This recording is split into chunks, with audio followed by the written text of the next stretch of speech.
And welcome back to the Breaking Zone, the official podcast of Canyon Chasers. I'm Dave. I am Brian. And we missed a week, and we're really sorry, but I was really sick. Brian got sick, and I didn't want to get sick. So we missed last week, and we're really sorry. But now it is the Christmas episode. Mm-hmm. I think we have a pretty exciting episode planned for you guys. Yeah, this should be fun. But before we dive in, we actually have a sponsor for this episode. Hover Air, which is this box here on the table. Hover Air is a little semi-autonomous drone that I've been using for years. If you watch any videos on our main channel, you've seen footage from this Hover Air.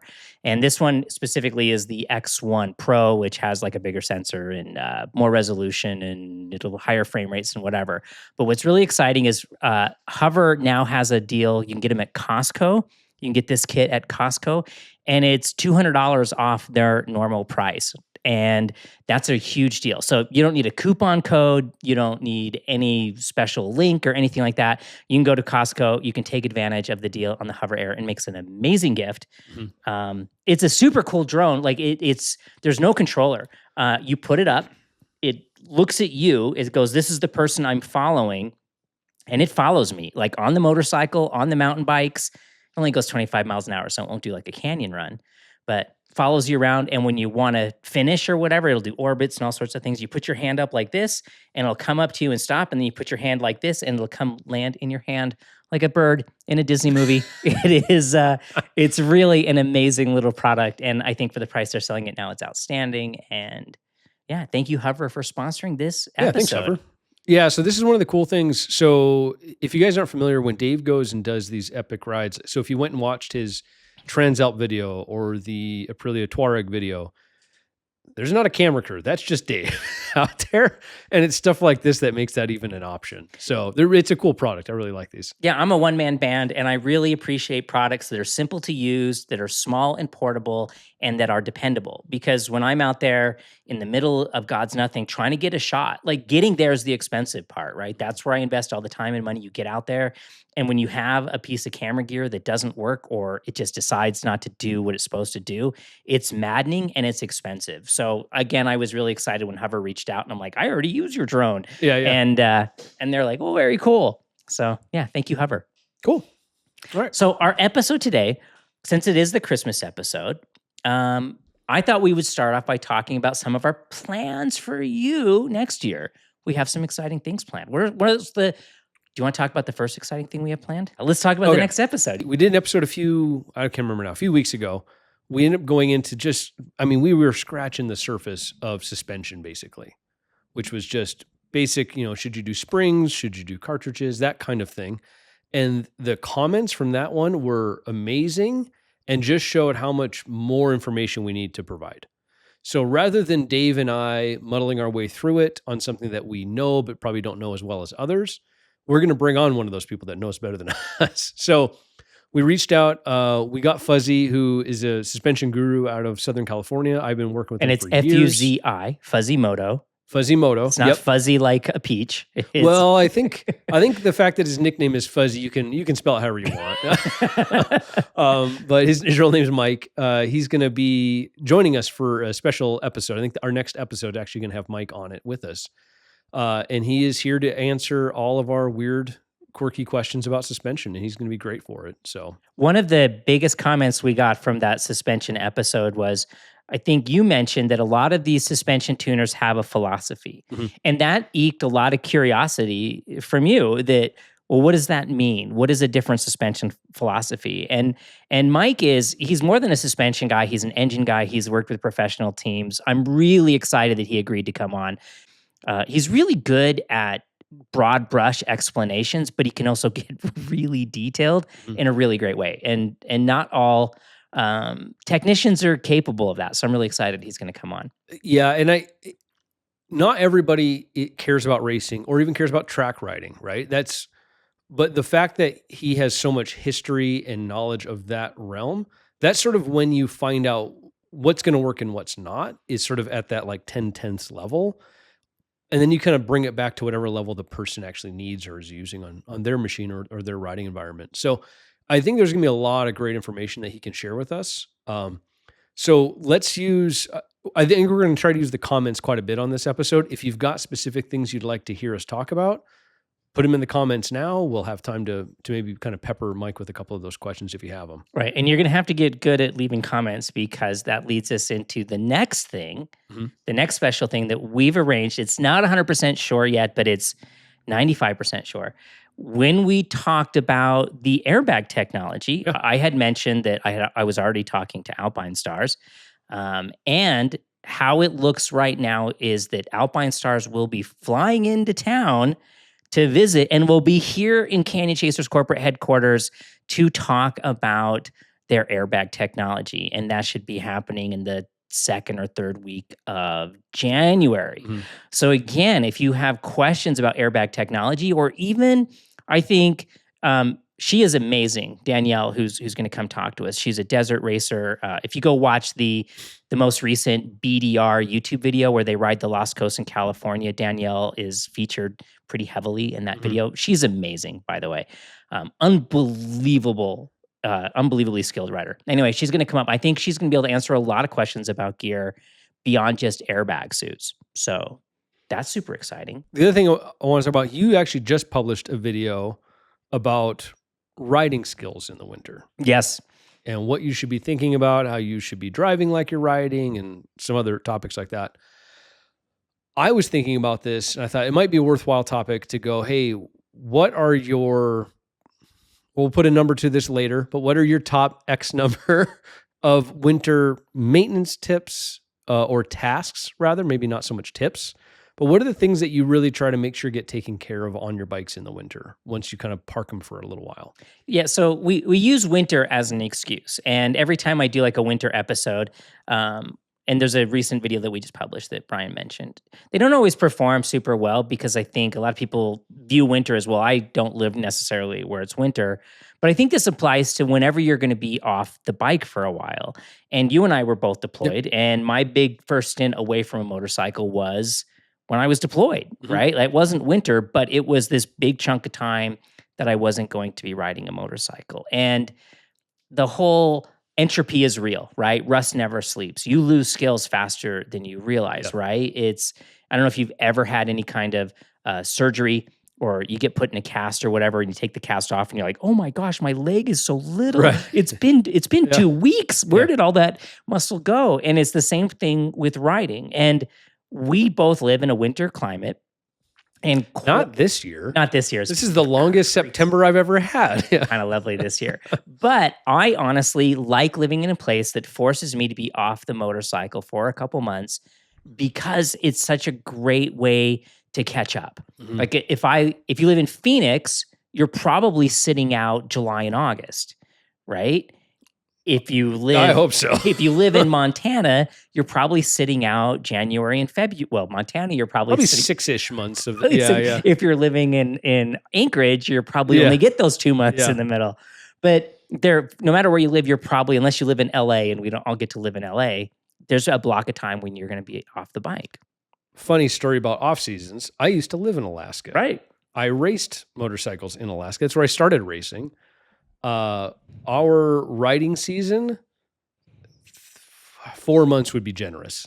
It was really not 4 months because you basically have winter, then you have 2 weeks of breakup. We don't call it spring, it's breakup. It's when everything just thaws out instantly and you have mud and frost heaves and all this stuff that you have to deal with now. And you have a short little riding season, and then you're right back into it's too cold to ride. So everyone's a little different. Everywhere's a little different. So anyway, in the off season, I'm sitting behind a partially disassembled Aprilia. I wonder why it's partially disassembled. So why don't you start off? What's the first thing you did for winter one maintenance? of the great things I love about off season is it gives you a chance to catch up on maintenance, right? And the big maintenance items that everybody neglects, right? We're going to go through them really quick. We'll start with the first one, suspension. We're already like Fuzzy's going to be coming on. When was the last time you changed your fork oil? Right? And how often should fork oil be changed? It really depends on how much you ride and where you ride, but way more often than it happens, right? On my track bike, which only sees... It probably doesn't see 1,000 miles a year. Yeah, not even 1,000 miles. That stuff gets changed every year for sure every year. If I feel like it needs it, I'll do it more often, but it really is every single year it's going to get changed. But I send the shock and the fork off to get serviced by Fuzzy every year, just because then I know it's been done. And a lot of times he'll tell me it was fine. It probably didn't need it, but at least it's done and I don't have to think about it anymore. But a lot of these things you're not just paying for maintenance, you're paying for peace of mind. Yep. Right. And I think we're used to cars, right? Mm-hmm. Like my Tacoma, right? It was the nicer one. It came with the Fox shocks, and they're supposed to be serviced every 50,000 miles. And there's a fair number of motorcycles that may never see 50,000 miles in their lifetime. But I've never had one anywhere near 50. I've had a couple. I've had a couple over 40. I've had a couple close. Have you? Yeah, I guess. And I usually get bored of them, and I get not that they're they'll definitely go longer. They're fine. Yeah, but I just get bored and I want something different. But your forks, you think about what fork oil has to endure. And like it's all like just bare aluminum inside of there. That oil, if you've ever changed fork oil, it comes out really nasty and disgusting. Japanese motorcycles, specifically, they tend to use a really low grade fork oil, and it breaks down really, really quickly. Mm-hmm. Like you open some of those up. Like, do you remember back in the day, you would open up the fork of like a 90s sport bike, and it would smell, not kidding. It smell terrible. It would smell like fish oil. Yeah. And it would smell awful. And you're like, oh, and it would come out like water. Yep. And then you would put the nice fresh stuff in, and it looks like olive oil. Like yeah. Oh, and it smells nice, and it's good. Servicing the shock is important too. The forks do actually go through oil faster typically, though. Why do they go through oil faster typically? I'm just speaking from my understanding of it. Is they're exposed to wider temperature variances because you have more movement, you have more parts moving across each other. The stroke, right? You get all this movement. Bugs and grime get onto the fork sliders, whether you have inverted or right side up forks, and that all introduces contaminants into the oil, and that's part of what makes them dirty. And then you're riding in the cold or you're riding in the heat, it's the leading edge, so they see much wider ranges in temperature, where your shock is protected and it's going to be hot no matter what, but it's a more consistent temperature range that it's operating in. Yeah, and it's typically, like you said, the shock is going to go through much less stroke distance because the shock operates on most bikes. The shock operates through a linkage system. Right. So you may have 5 inches of rear wheel travel. That may only be 2 inches of shock travel, maybe way less. So you basically have far less options to even introduce contaminants through the seals. And then, like you said, I always think the same thing is these things just get peppered constantly with little rocks and little dings and dirt and grime and bugs. Brake dust is a huge one. Yeah, it's a good like point. When you're riding, you come back from a track day, you look like the Millennium Falcon with all these black streaks, and it's all like brake dust coming off of everything and everybody else. So they sneak right past the seals. And then a little tip, and this is something that will save your fork seals. Every time I stop for gas when I'm touring, and I take the paper towel to clean my visor or whatever, and I soak it. I also usually soak it and I clean my tubes every time I stop for gas. The exposed piece at the bottom? To keep the bugs and grime and dust off of the forks. Like, you can't see it. I'm looking at my fork sliders right here, and I'm a little bit embarrassed because the bottom third is a little dirty. Filth. Here, we'll just hide the light. just cover the light. It's a little grimy. And it's... again, this thing came off the track. It hasn't been washed. I just took it apart to get ready for all the services over winter. And if you want to save a metric ton of money on services, you can by doing a lot of the pre-disassembly. I don't like working on suspension. I know how to do it. It's one of the things I hate doing. And so this bike, when it gets, like, these forks are probably going to go to Fuzzy, the front end of the bike's going to come off. The bike will stay here, and I will just send him the forks. Yep. And he likes that because he just gets to do the part that he does. He doesn't have to deal with the disassembly and reassembly. Yep. If you're going to send your suspension off to somebody to get serviced, clean it before you put it in a box and ship it.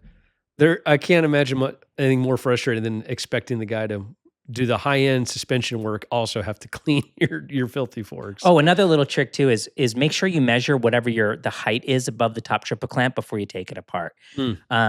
That's a really, really important number to the motorcycle's geometry. So on the racetrack, sometimes we'll be playing with it a millimeter at a time, raising or lowering the front end. Aprilia some other companies, I think Yamaha used to do this. You can download, you can find online. Usually they'll have their race spec manual, and it'll say if you're riding this bike on a racetrack, set your forks at this height, as opposed to the dealership height where it's set. Yep. And you always, that's a very important number. So if you like where your bike is, make sure you know what that number is before you pull it off.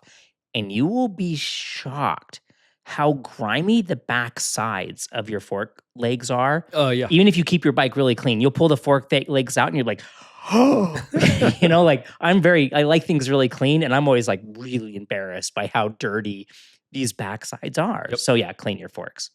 All right. So winter maintenance, we're talking suspension, forks specifically. Yep. That's the first one. Okay. What's your second thing? The second one would be coolant.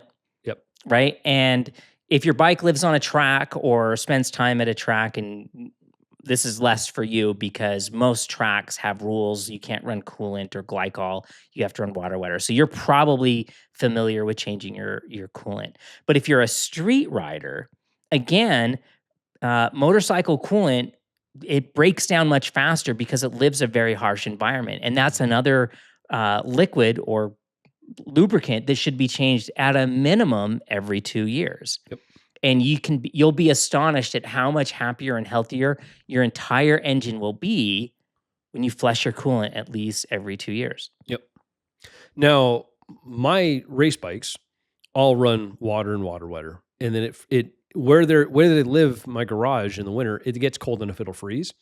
So I drain them. Everybody who has a track bike should know this, to drain them. I've known several people. I've got a friend who did this to himself last year, didn't drain it. You can destroy an engine doing that. Like literally destroy the entire engine doing that. It'll freeze and it'll crack the water jacket inside the engine, and it won't even be visible to you until you change the oil, and it'll come out looking different. Chocolate milk. Yeah. It won't look right. Yeah. So you definitely have to drain it every winter, right? Because otherwise, if you leave that water in there, if you're in a temperature that can freeze, you can freeze and crack the engine and destroy it. If you leave coolant in there forever, if you leave the water in there forever, you end up with sediment and all sorts of problems to your cooling system. And more engines die from overheating than probably anything else, more than oil failures. So I like to stay on top of my cooling system. One of the things so when I run on the race bikes, the water with water wetter, there's a couple other water wetter equivalents out there. It's a lubricant. Instead of just running really pure water, it's just a lubricant. Yeah. But even in the winter, I will drain the system, get all the water out of it. I will then actually put regular coolant back into it. Oh, do you really? The reason I do it is I think, again, this is anecdotal, so maybe I'm wrong. The water pump seals and the silicone hoses and all those things, I think the coolant actually helps lubricate them a little bit over time. Oh, it absolutely does. So I'll drain the whole system, fill it up with regular coolant like anybody would run on a street bike, run it for a couple of minutes, and then I'll park it and let it sit for the winter. And I'm sure you're running propylene glycol, so when you switch it back in the summer, you're not dealing with So I start over again. I drain it all over again in the spring before I go ride at the track again. But maybe it's just a little bit of peace of mind. I think in my mind it's supposed to help the hoses and the seals and all. I think the same thing, and I would have the exact same. So because mine doesn't race, it only runs propylene glycol. The other thing too is if you're trying to bring back a motorcycle, or maybe you didn't change the coolant as frequently as you should, and it looks awfully bad. Right. You can do a flush with distilled water and vinegar and let it get really hot, and the vinegar with the distilled water will clean out all the sediment and all the grime and all the gunk inside your cooling system. And make it look like brand new in there again. And it's a great way to kind of refresh. So if you bought a used bike, I've never done this. Yeah, it smells awful. Do it outside. Don't do it in the garage with the doors closed. But yeah, it'll absolutely clean out your entire cooling system. All right. So we have suspension, forks. We have coolant system. What's the next thing you do in the winter? The big one is valve adjustments. Yep. And I think there's confusion because people say, oh, valve job is not a valve adjustment. Yes, good point. Right? And so a lot of people's like, oh, my bike needs a valve job. Unlikely. Probably not. Yeah. You need a valve job. You need a valve job when you don't do valve adjustments. Right. Yeah. So part of how motorcycles make the incredible amount of power they do for how small they are, they'll use basically a real solid kind of connection between the cam lobe and the valve. So it keeps the tolerance within a very specific spec. And as things wear out, like every time that valve closes, it hits the valve seat. And every time hot gases run past those valve seats, there's a little bit of erosion as well as the impact. And so valves tend to get tighter, is what we say, but it's actually the valve's not closing all the way when the valve's tight. And that, if you don't adjust your valves, you can actually completely destroy the top end of a motorcycle pretty quickly. And valve adjustments can be expensive. You're looking at $1,000 to $2,000 to have them done. You can do them yourself, but you kind of need to know what you're doing. But valve adjustments, I think, are one of the things that are completely neglected and overlooked. People don't really think they need to be done, and they do, unless you're on a Harley or something with a push rod motor. And a push rod motor uses oil to set the valve tolerance. Yep. But that's why a Harley only makes like 50 horsepower, where an RSV4 makes 250 horsepower. Exactly. Yeah. Because of that's a big factor. Yeah. So there's several different valve train systems, but assuming we're talking performance bikes, you're going to be talking dual overhead cams systems almost always. Those cams that sit on top of above the valves, basically, as they are rotating, the lobe is spinning and pushing down. What it's pushing down on is typically either, they call it a shim under bucket. So there's like a little smooth, really high polished bucket. It literally looks like a bucket. Upside down. And then beneath that, there's a little shim, and it's just a little disc. It's very, very, very tiny, but it's precisely ground to a certain thickness. That is what transfers the force from the lobe as it pushes the bucket down, and which actually pushes the valve open, and then the spring snaps it back shut. So like what Dave's saying here, over time, there is a little bit of clearance within that, but we're talking it's usually 0.10 millimeters. Yeah, it's nothing. That's usually like between 0.15 and 0.10 millimeters is your tolerance when the engine's cold. It's like feeler gauge tolerance, right? It's really, really thin. But over time, as the valve gets pushed open and then snaps shut again, it's like Dave said, it's kind of jackhammering away at that valve guide and eroding it and pushing the valve up in, which is why the tolerances get tighter over time, because it actually takes away that clearance. It's not allowing the valve to close all the way. You lose performance. Yep. You get blow-by. Yep. Blow-by absolutely destroys the top end of an engine. And then blow-by is hot gases going past a valve that's not closed all the way. Exactly. Yeah. So all kinds of reasons, but it's not a difficult maintenance job to do, but it does require a bit of knowledge. No, I don't even want to say specialty tools. It's not that complicated. Some of them require a lot of specialty tools because maybe that's true. Like the Aprilia behind you requires some crazy stupid. Yep. There's also shim over bucket systems where the bucket looks like it's hollow on the bottom of the bucket, like a Harbor Freight bucket. There's that lip around it, and a big giant shim will sit in the top of the bucket, and the cam lobe actually rotates on that. And you need a special tool to hold the valve open so you can get it while the cam lobe's up, so you can get and the engine timing's all part of this. You have your a cam chain tensioner usually has to be loosened and then reset at the end of it. So there's a bunch of steps along the way. None of them are difficult or complicated. It just requires a little bit of know-how. Yep.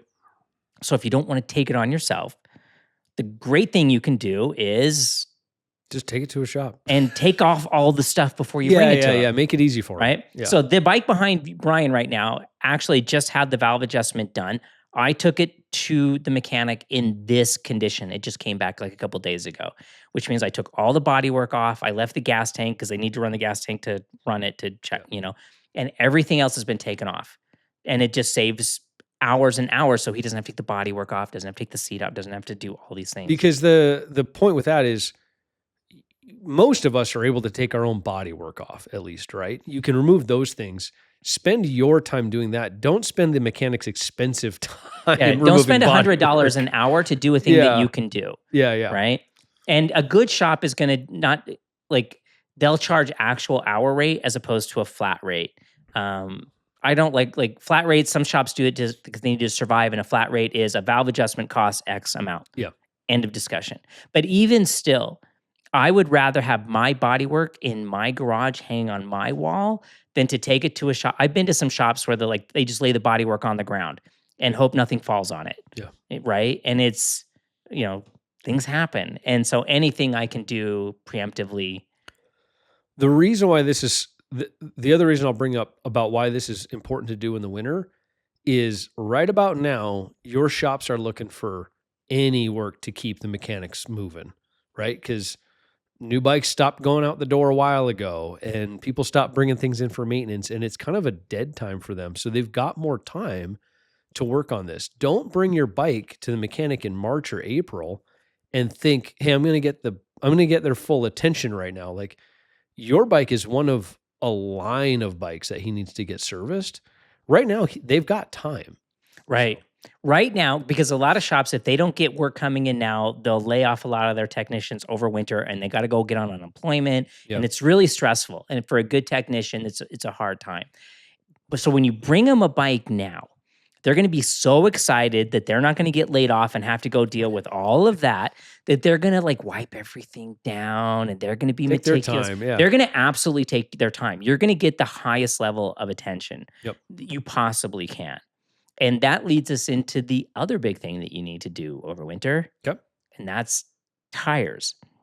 So So good point. tire prices always go up in January, and we're running out of time unless you get like their old stock on the shelf. So if your tires are thin now and you're like, well, I'm going to wait till June, like it'll make it just a little bit longer. You may pay, especially right now with whatever the heck is going on with tariffs and all that other stuff like that. Tires could go up significantly next year. So try to buy new tires. And again, bring your wheel to the mechanic today, and he's going to wipe it down and he's going to clean it, and he's going to scrape the little glue off from the wheel weights on the thing, because he has time now, and he doesn't want to go reorganize the oil filter shelf again. So he's going to be really happy to change your tires and do all of those things. And when you pull your tires off, look at your brake pads, right? Like brake pads, I don't think I've ever replaced brake pads because they were wore all the way out, but brake pads get hard and brittle with time. They bake out. Mm-hmm. So I tend to replace brake pads earlier because they're not as grippy. All those heat cycles your brake pads have gone through. And there's some great photos on the brake pad specifically. There's great photos you can find online of what does like a glazed pad look like. And you'll see it. It's like a mirror. It's like really not a mirror, but it's very, very shiny and smooth. And sometimes you'll even see little cracks in the surface. Some of these pads, depending on the compounds that you use, it isn't just like, oh, there's plenty of meat left, I'll just keep using it. It's like, no, that thing's heat cycled so many times. Just get new pads and be done with it. So good point with the brake pads. So. Another fun thing you can do too, since it's winter and you're bored and you want to spend time with your motorcycle, is you do pull your wheel off to go get the tire changed, and it comes back. Take some like rough grip sandpaper and clean your rotors, like rough up your rotors. And that pulls a lot of the brake material out of the rotors and kind of resets the surface, and you'll get a really nice bite. You'll get really nice feel on your brakes as well, just from that. And then you probably do this really frequently. How often do you clean your calipers? I clean my calipers a lot. I hate dirty bikes, especially on the racetrack. But inside, right? Bikes. Like inside, I pull the whole thing. Yeah. And why do you do that? So I do it for a couple of reasons. The main one, the performance reason anyway, is all of the dust, especially if you're running performance brake pads or if you're running in the track, you're burning through those pads so much faster. You're getting lots and lots of dust. That dust gets on the dust seals, and then the pistons don't slide as smoothly because it kind of builds up around the piston itself. They kind of just start getting a little bound up in those seals. So you have to clean them all the time to try to keep that from building up and slowing them down. If they get bound up, and it's not a lot, it takes very, very little before those pistons start being kind of stuck in those dust seals. Which contributes to glazed pads, ironically. Yeah, and then they won't retract fully, or they won't come out fully. They kind of stay stuck in a little window. And you'll get a lot of brake drag, or you'll just get kind of like an inconsistent feeling from the brake lever. So yeah, I pull basically every time I change a tire. I am going through and I have in my little toolbox, I've got it's a little water bottle that's cut in half.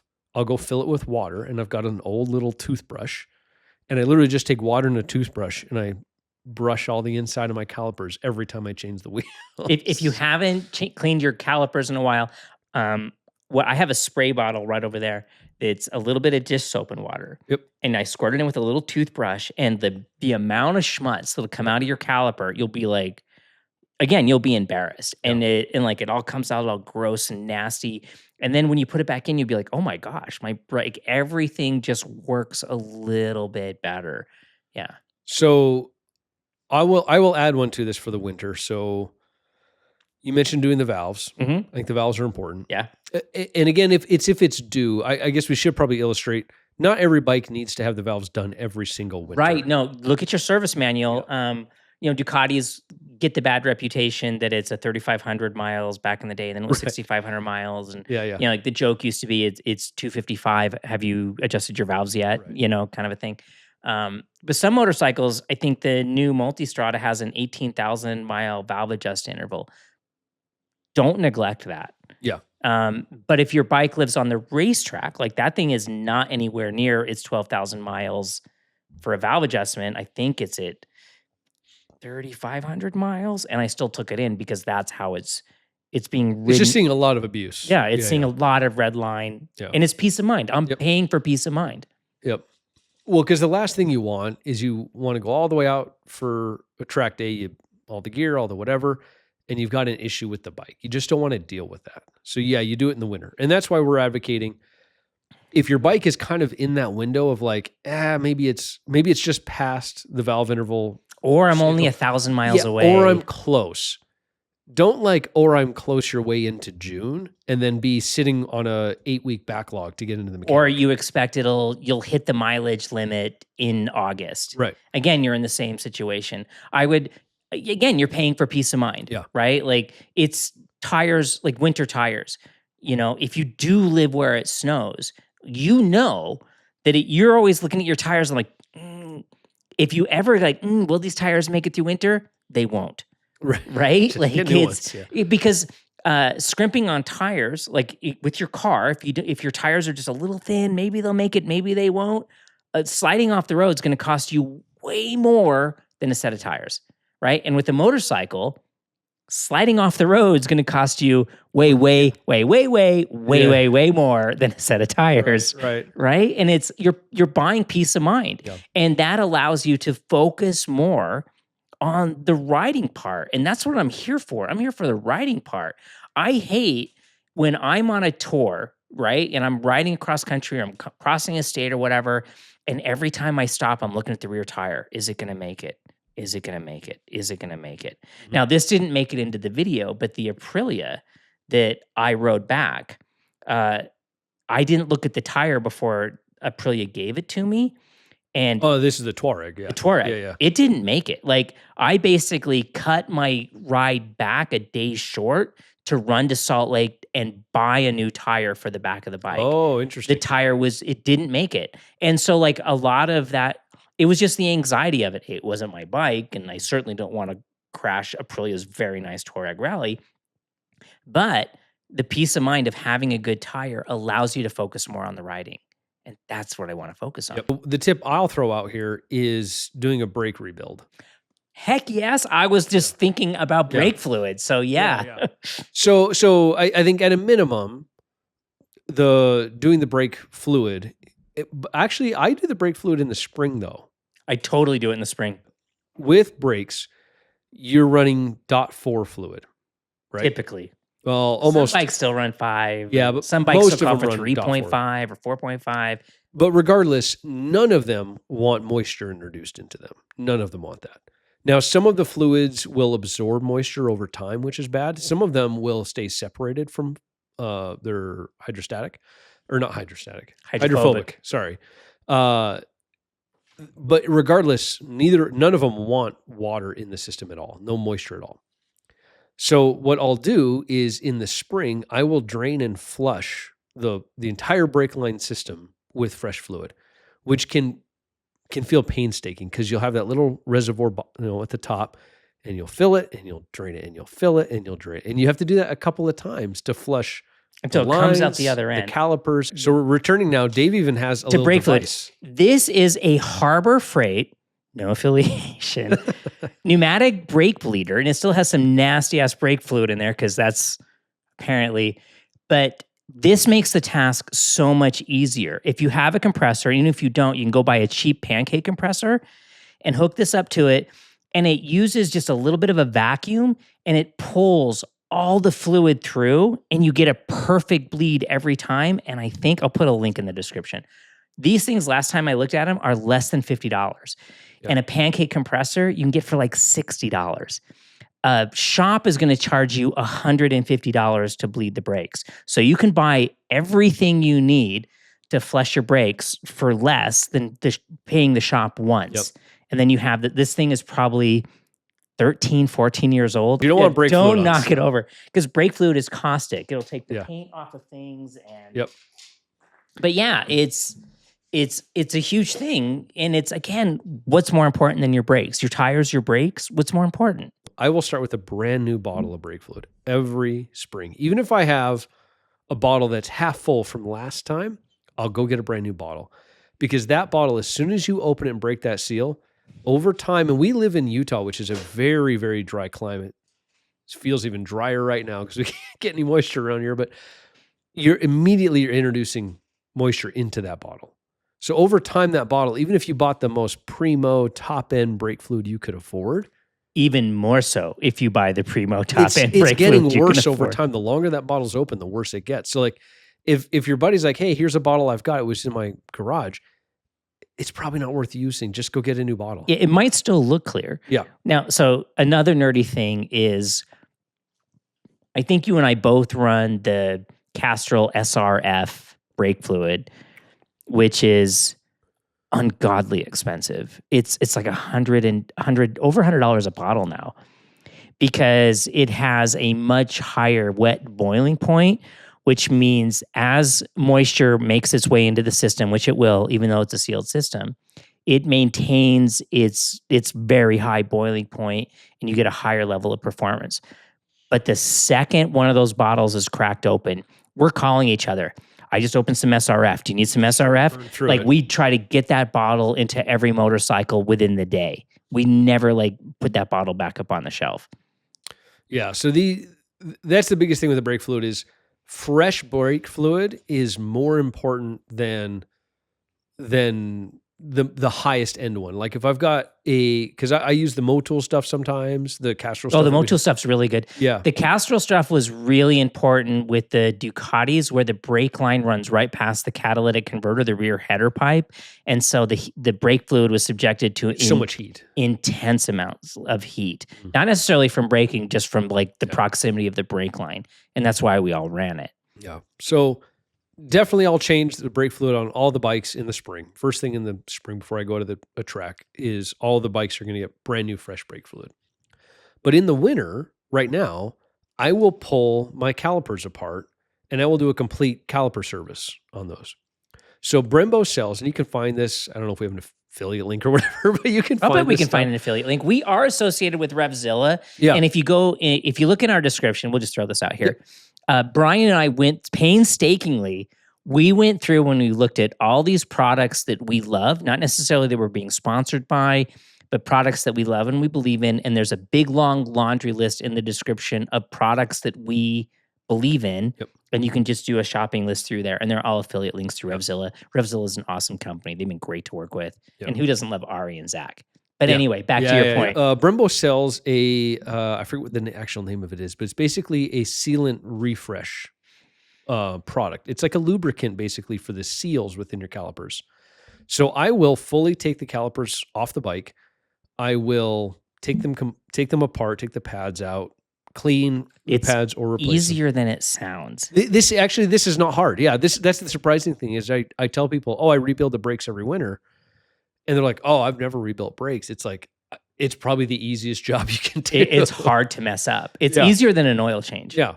But basically when you have the calipers, you take those off the bike, you clean those really good. I've got kind of like a semi-utility sink that I use. I just clean the gunk off them basically. Then I go through, pull all the seals out, pull the dust seals out, and then pull the actual seals out, which are smaller, but they're lower inside the caliper.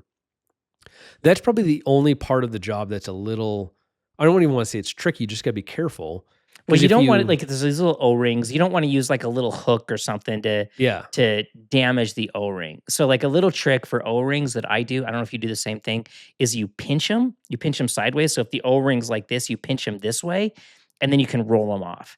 Don't be tempted to grab like a little metal hook to try to grab them and pull them because that's how you damage an O-ring. Yeah. But the pinch method, Yeah. But you get the seals and the dust seals out. You clean those really well, let them dry completely. Then you get a little Ziploc bag and you put a tiny bit of this Brembo sealant refresh treatment fluid in there. Kind of get them all saturated with it. I let them sit for like a night or two. because you're not in a hurry. It's winter It's time. like winter. It's right? not. I'm fine. Yeah. So let them sit. They'll kind of absorb that fluid. Then you basically take them out of there, kind of knock off the excess, and then reinstall the seals and the dust seals, and then reinstall the caliper back on the bike, put fluid back in, put pads in, or put the pistons back in rather, and off you go.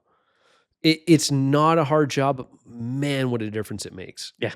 What a difference it makes.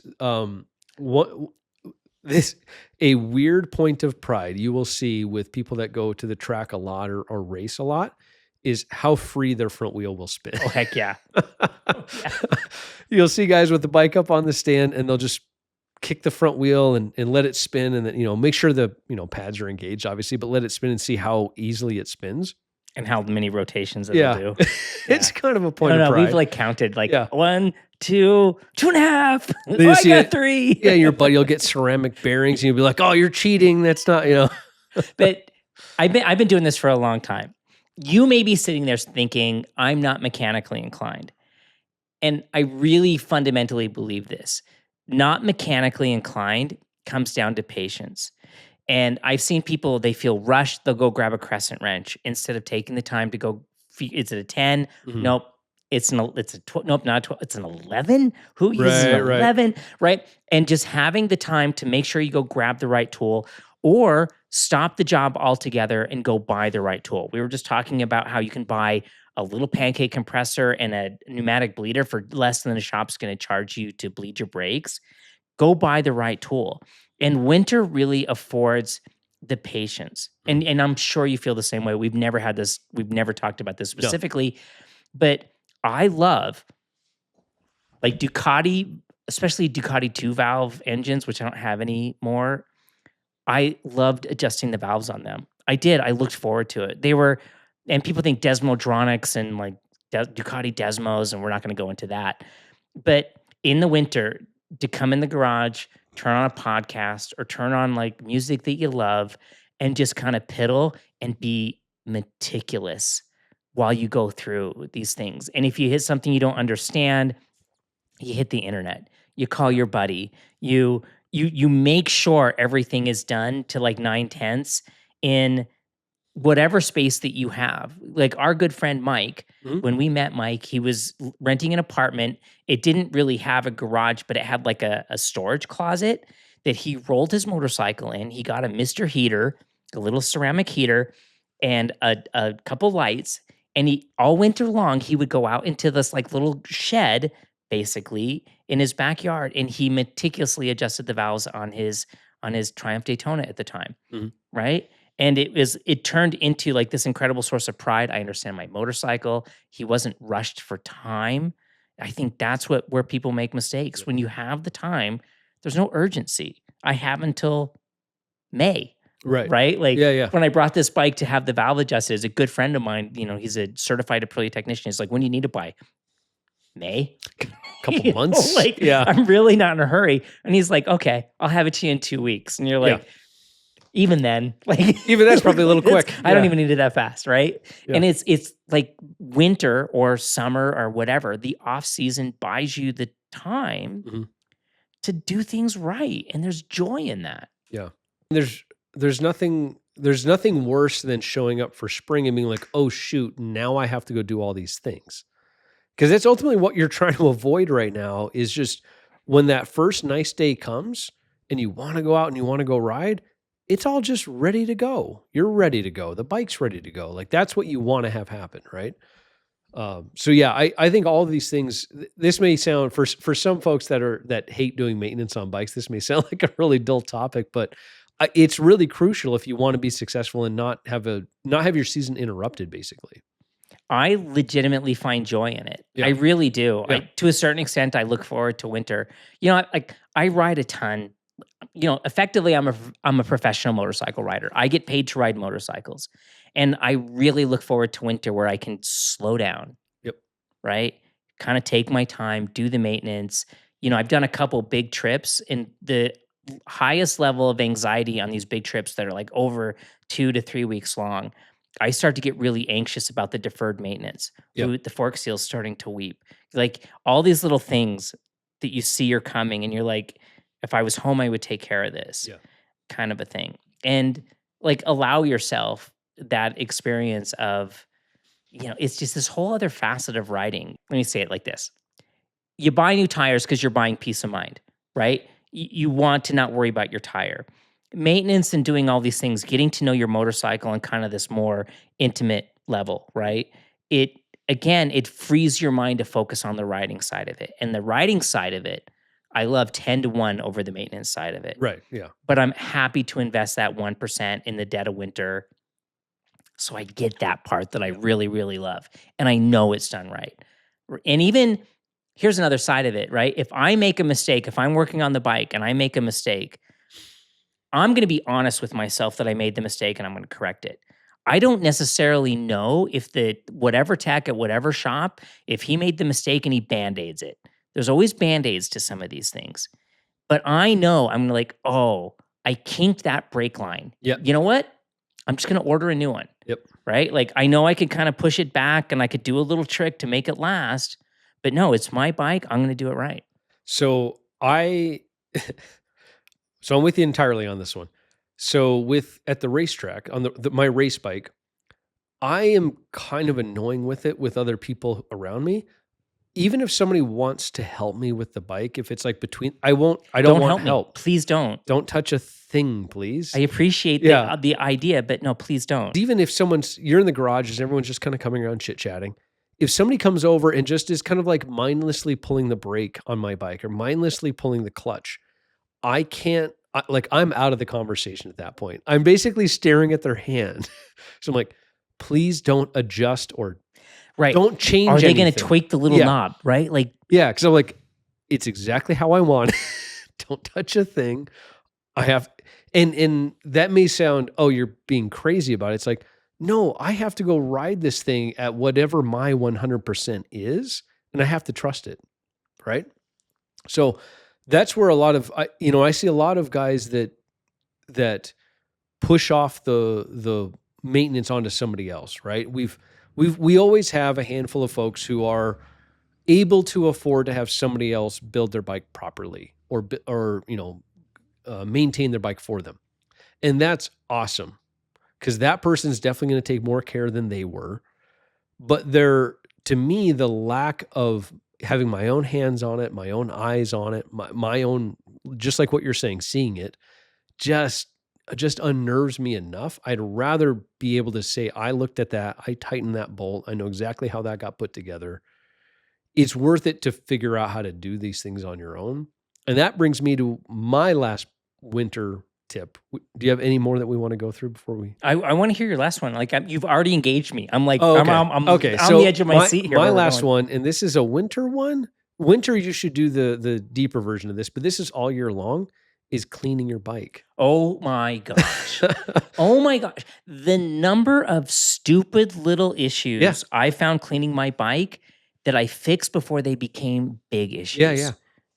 I promise. So right now, once this podcast is over, if it's not too late, go to your garage, go to your bike and just start cleaning the thing. And I don't mean wipe it down. I don't mean hose it off with soap. Literally get a toothbrush and some Simple Green. Yeah. And start at the bottom and work your way up. Clean every bolt, around your rear brake lever. If there are parts that are easy to come off and go back on, pull them off, clean them individually, clean around where they mount, and then put them back on. To Dave's point, the amount of, oh, that bolt's loose, or, oh, that's not even there anymore, or like the amount of those things you're going to find is tremendous. And the peace of mind you get from being like, oh, I went through the whole thing. I cleaned it from literally top to bottom. I cleaned every inch of this thing. It got put back together exactly how it's supposed to. I replaced everything that was bent or broken or stripped or whatever. It feels like a new bike for you. We have a good friend, Jerry. I've mentioned him before on the podcast. Love Jerry. One of my favorite people. He's a great guy, total character. He rides a lot of hard enduro and off-road stuff. I have been to his house before and watched him strip one of his hard enduro bikes. So he rides like 302 strokes for off-road. Stripped to the frame, to the bare frame. And he's like in the driveway pressure washing the frame. And then he's going to reassemble the bike. And he'll do that a couple times in the summer because he rides so much. And the amount of things he finds. It's like, oh yeah, I didn't realize that bearing had blown up inside the swing arm. I'm going to replace it now. So the amount of, now you don't have to go to quite that extent. No. I'm not saying that. Know your limits, but you got to start somewhere. And it's when you're rubbing your hands over everything and touching everything. Like, again, talking to Mike, who was rebuilding or adjusting the valves on his Triumph Daytona in the shed in his college apartment, that I remember he came over once and I was just basically cleaning the motorcycle literally with a toothbrush and simple green, starting at the bottom. And he's like, that's insane. And I'm like, no, it's ultimately faster because I'm closer to everything. I'm touching everything as I go. And you're like, oh, this little circlip is missing. Yep. Right? And if it stays missing, the little washer comes off and then the whole assembly starts to come apart. But I can right now go grab a new circlip and pop a new one on. Yep. And away we go. Right? It's just like this really meticulous, and it's not going to be massively time consuming unless you want it to be, and that's your joy. But yeah, like go through it. And if you're not comfortable dropping a motor is a big job. Like I don't do that. It's kind of a hassle. I don't do more that. Than anything. Yeah. Like this bike, the bike behind you, there's a whole video where you had to drop it. You replaced the frame. I had to replace the frame on it. That was part of where that bike came from. And it was stressful. I was anxiety, and then I brought it to the guy who adjusted the valves. I already mentioned he's a good friend of mine. I was like, I'm a little embarrassed. I swapped the frame and I had to go do a Yamaha champ school thing. I never checked anything, right? And I was like, so if you find loose bolts or something, or like if I miss something in the middle of the engine, and he's like, no, everything was perfect. Good. And you're like, look at me go. Yeah. But again, when I was assembling and I took the time, like the AirPods were in, affiliation, like the noise canceling was on, and I was just focused entirely. We ride for these moments of being in the moment, right? Like touring, or you're trying to turn a good lap or whatever. All the other nonsense of the world has to be put aside, and you're allowed to be entirely in the moment. Yep. That's like these magic moments. And I think maintenance can have a piece of that, because you can't forget to tighten the pinch bolt on the bottom of the front axle. You can't forget to reset your brake lever. Right. Right? Yep. So yeah, I'll go through all the bikes in the garage and I will spend plenty of time, put them up on stands, pull everything off, clean them from top to bottom. Clean your wheels. I just cleaning everything I can, because then when it all go back together, it feels like a new bike to me too. Everything about it feels, it's kind of like cathartic. I like bike, doing it. Like when it's clean, totally, you enjoy it more. So those are my main maintenance items in the winter. When you are parking a bike, I think this will be a quicker one, but when you are parking a bike for a longer duration of time, so winter, right, or for whatever other reason, what are the main things you do to prep the bike to sit still for a long time? I'm just going to hit the most controversial one because this is a contentious one. In America, we have a ton of ethanol in our fuel. So there's two ways to approach this. You either want to fill the gas tank right to the very tippy top and put Stabil in it, right? Because any exposed metal, the ethanol separates. Ethanol is effectively, it introduces water into the system. We're not going to go down that whole path. So you either fill it all the way to the tippy top with Stabil or some sort of fuel stabilizer in it, or, and this is what I do, I drain it 100% and leave the gas cap open just a crack so it can vent. And this is especially with the Acerbis plastic gas tanks, which are most motorcycles now have these plastic, they don't have the metal. And if it's metal, I will fill it up all the way. If it's plastic, I want it completely empty and vented. What are your thoughts on that? That's a big issue. I always buy ethanol-free fuel. So do I. Yeah. Wherever I go can. out of my way, way out of my way to make sure it's ethanol free. Yeah. So I get ethanol-free fuel. So I don't run ethanol anyway. I will still put Stabil in it for the off season. And I will, it's not always a plumb full, like to the brim full tank, but I'll kind of gauge about how much fuel I've got, put in the Stabil, make sure it's kind of mixed properly, and then I'll run the bike. Right. So it goes through the fuel system, through all the fuel lines and stuff like that. Now, one other little caveat with that, your neighbors won't like you, but if you're running a sport bike that has dual injectors, a lot of them have a lower and an upper injector. The upper injector typically doesn't kick on till like $9 or $10,000. Yeah, depending on the engine. Yes. Yeah. So typically I'll warm up the engine and then I'll have to rev it up quite a bit to get those upper injectors to get fuel through them. The neighbors may not be thrilled with you. So just be mindful of that. Well, and let's like couch this a little bit. Like, what's a long time? Because I've seen this question come up on Reddit a lot. I have to park the bike for a month or two. What should I do? I probably wouldn't even care about a month or two. I wouldn't either. Yeah. I wouldn't even bother. I wouldn't even bother with the Stabil. Yeah. The other thing, and this is probably the biggest mistake I see with people who live in a cold climate. They love their motorcycle and they're like, oh, it's just been sitting out there. I'm going to go out to my garage and I'm going to start it and let it idle. Why shouldn't they do that, Brian? I don't do that at all. No, absolutely I don't never. do that at all. Yeah. So one of the hardest things on an engine is a cold start especially when it's been sitting idle for a long time. Basically, as it warms up, all the oil gets very, very viscous or non-viscous. It drips down quite a bit.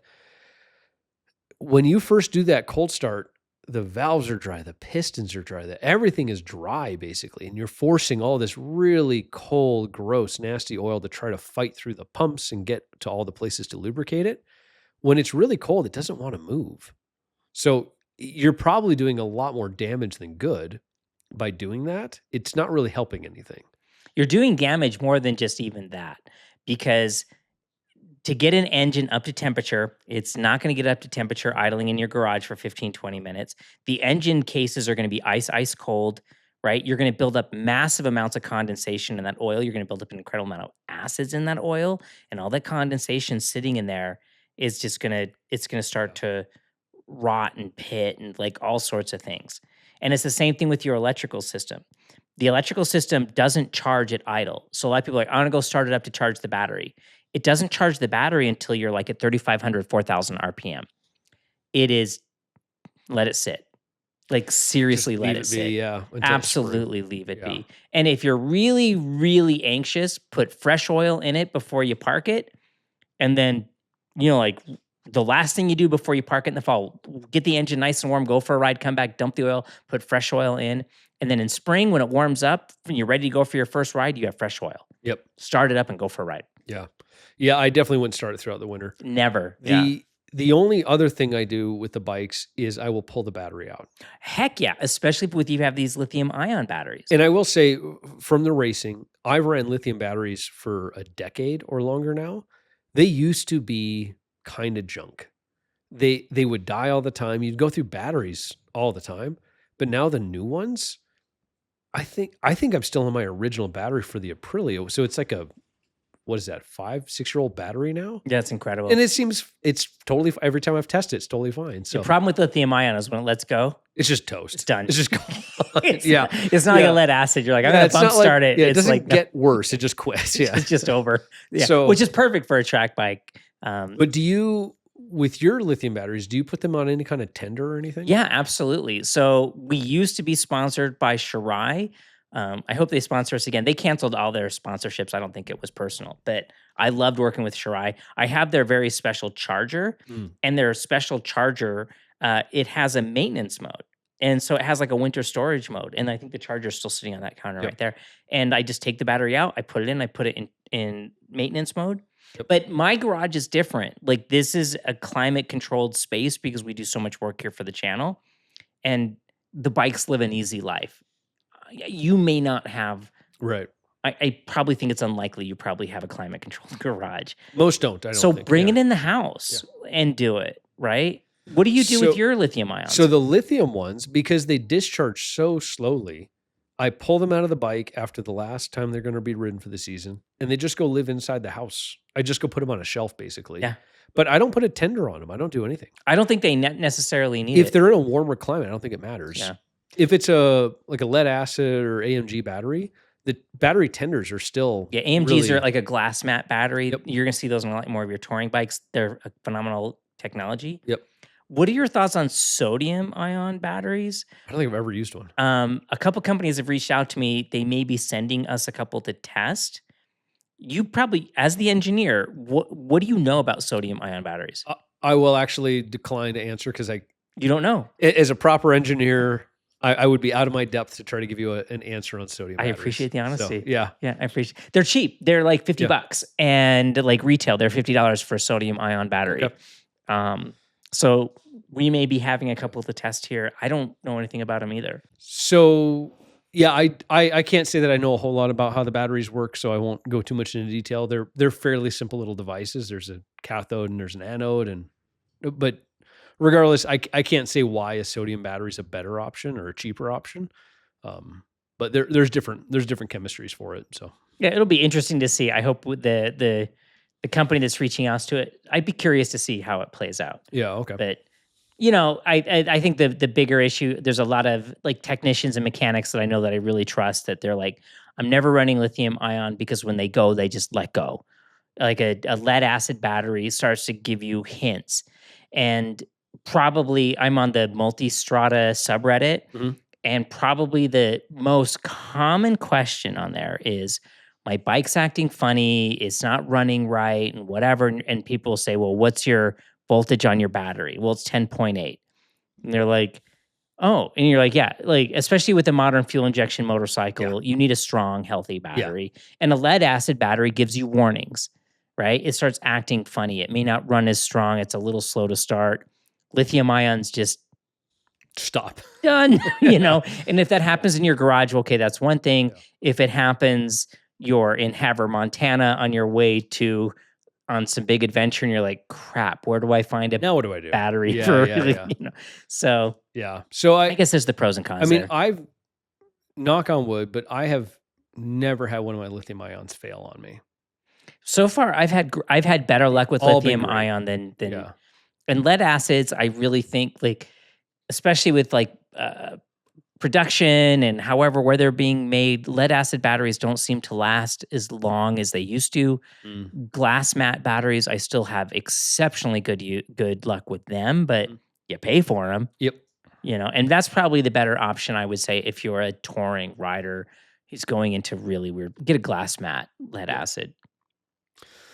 Any other big things you would do different for a bike that's going to get parked for a while? No, I just think the big thing is really be realistic with how long you're going to be away from the bike, and don't be afraid to go spend time with your bike in a shed. I think the big thing with maintenance is being willing to give it a try with the expectation of take your time and go buy the right tool. Yep. Don't try to take things apart with a crescent wrench. What about you? Any final thoughts with like winter maintenance? No, I think that's kind of it. So to wrap up here, what we suggest for your maintenance is fork seals. All the fluids. Yeah. All the fluids. At least. Brake fluid, at least. I recommend you do the brake calipers. Clean those while you're at it. It's easier than it sounds. Cleaning the bike. Use the comments. Tell us the things we forgot. Tell us the things we got wrong. Tell us what you do. Yeah. What's the other thing that over winter? that I matters? really can't say enough about how awesome the comments have been on the podcast channel. Yeah, these are fun. Like, I've always thought our comments, even on the main channel, have been really positive, but the podcast comments have been really great. Yeah. A lot of great ideas, a lot of great feedback. So don't be afraid to go spend some time down there in the comments. Well, and there's a couple where, we talk, a lot of this is much more anecdotal. Yes. Like the experiences we're sharing and stuff. And the comments I'll review them and I'll see other people sharing their experiences related to it. It's so much fun. Anyway, continue to use the comments. I enjoy it a ton. Dave does too. So Yeah, there go were use some those. comments that I think we didn't necessarily answer probably to the depth that you wanted that might turn into their own podcast. So thanks for listening, guys. We will see you next week. Hopefully, after Christmas. maybe I'll get sick. I don't know. Like, Hopefully not. yeah, after Christmas. Have a great Christmas. And if you're listening to this after Christmas, have a great whatever the next holiday is on your calendar.